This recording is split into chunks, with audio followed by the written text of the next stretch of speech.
go Eric Bailey from Tulsa World. David, first of all, congratulations.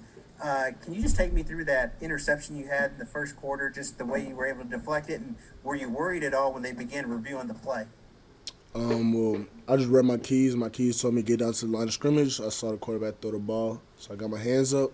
And at first, when I tipped it, I thought it was behind me. I almost did a full 180. And I saw the ball out of the corner of my eye. But when I dove on it, I knew for a fact that it wasn't going to get overturned. My hands are sure.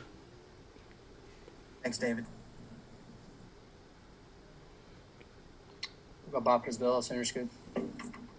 Yeah, David, how tough is it to keep that defensive intensity for all four quarters? You guys have let up before, but tonight really wasn't that type of night for you. Just like you said, like before we struggled with it a lot, but then as soon as we made an emphasis in practice, finishing practices, finishing our previous games, I wouldn't say it was tough, but it was definitely something we just knew we had to do, so we got it done.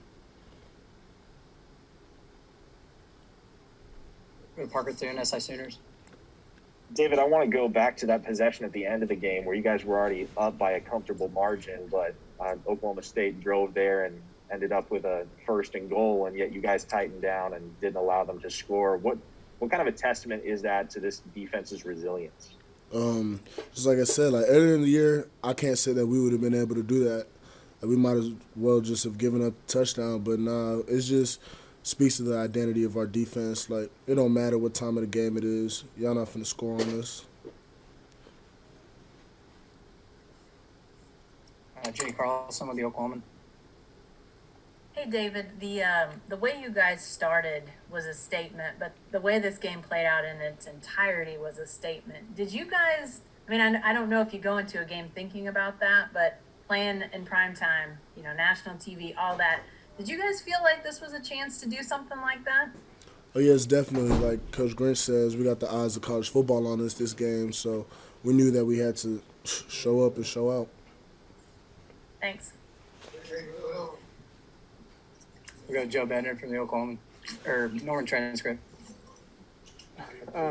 David, what do you feel like allowed you guys to get after Spencer Sanders so early? What was working for you guys? And I mean, was it just a matter of having so much time to prepare with the bye week?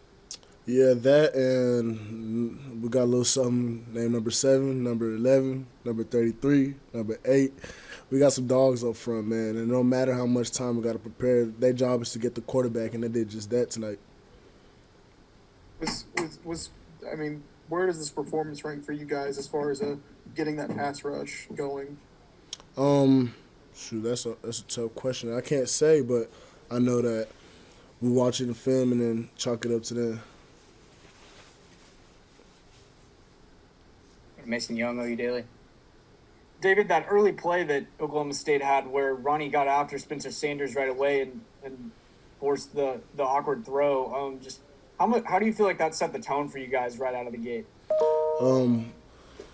Set the tone that it was going to be a game in the trenches. We love Ronnie, and every time he makes a play early, the whole defense just follows behind him, as you can see that happened today. So I think it just upped the tempo for us. Go last one for Dave. Chandler Engelbrad from the OU Daily. Hey, David, congrats on the win, man. I just wanted to get your perspective from how your team performed offensively tonight. Spencer was lights out, pretty much. What can you say about his performance tonight and just how he was in practice leading up to this one? Every day Spencer in practice is cutting up, man. Like, I almost turned into a fan watching him, and that's exactly what it was today when I was on the sideline. Like, I just watched loving him throw the ball. I love watching the way he goes through his reads, and it's like you wouldn't think he's a young back. Started with Theo Wease. We can go to Bob Prisbilla, Center Scoop. Yeah, Theo, you've been so close to finding the end zone throughout the season. What did it feel like to find it twice tonight? It felt good. It felt good just being able to go out there and help my team, just contribute to this win. And it felt good all around. Joe Bedner, Norman Transcript.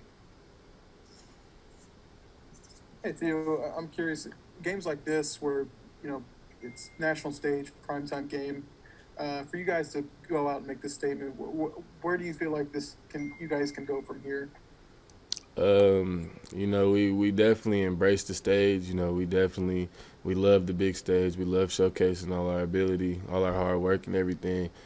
Where we go from here is where we want to go, honestly. You know, wherever we feel like we want to keep going and keep going and keep going. I feel like that's what's going to happen. Go to Eric Bailey with the Tulsa World. Theo, just wanted to ask you about Ramondre Stevenson. Just a big game, especially in the second half. Just talk a little bit about how he played tonight and help you guys. I mean, y'all seen the game. You know, dude, 2'9", that's my boy. Hard to tackle one-on-one. Make a play every time he gets the ball. Excited to see what he can do in the future. Thanks, Theo. Go to Parker Thune, SI Sooners.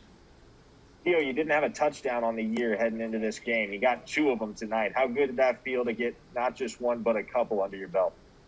You know, it felt good. I didn't really think too much about my stats before the game. I don't ever really think about stats at all. You know, just how I could help the team win. And, you know, my number was called twice tonight, and I just took advantage of the opportunity. Thanks, Theo. Go to Jenny Carlson with the Oklahoman. Hey Theo, like the new hair look. Is that new or did I miss it before? Nah, it's new. Thank you. I appreciate it. I try to notice those things. Hey, the fact that you guys have gotten yourself back into, you know, contention for the Big 12 playoff and all that, you know, title game, to do that, was it easier to buy in, to keep after it after the losses with just the weird way this season is with COVID and all the unknowns that are out there? You know, it's everything's tough. You know, we hit adversity early in the season. You know, and it brought the team together more. And I'm actually excited how we responded to it. And we're not done. We're still going, definitely. We'll go to Chandler Engelbrecht from the Daily. Hey, Theo, wanted to talk about your quarterback for a minute. He really played lights out tonight. Can you really talk about his performance and how, you know, important he was to getting the win tonight? You know, Spencer did Spencer things today. You know, we had a great 2 weeks of practice, and honestly, he was doing everything he could in practice. So I knew it was going to just translate to the game. You know, I feel like he's more comfortable out there with just being himself. You know, just trusting everything and just executing plays very well. Thanks, Theo. Go last one for Theo Jacobuner from the Oklahoman. Hey, Theo, I'm sure you heard about OSU's secondary the last 2 weeks. Did you guys see something ahead of time that you could exploit, or did you kind of adjust throughout the game, or what? Well, first, no disrespect to them, but we knew that they ran a lot of man coverage. As a receiver, you love man coverage. That's all I have to say on that one.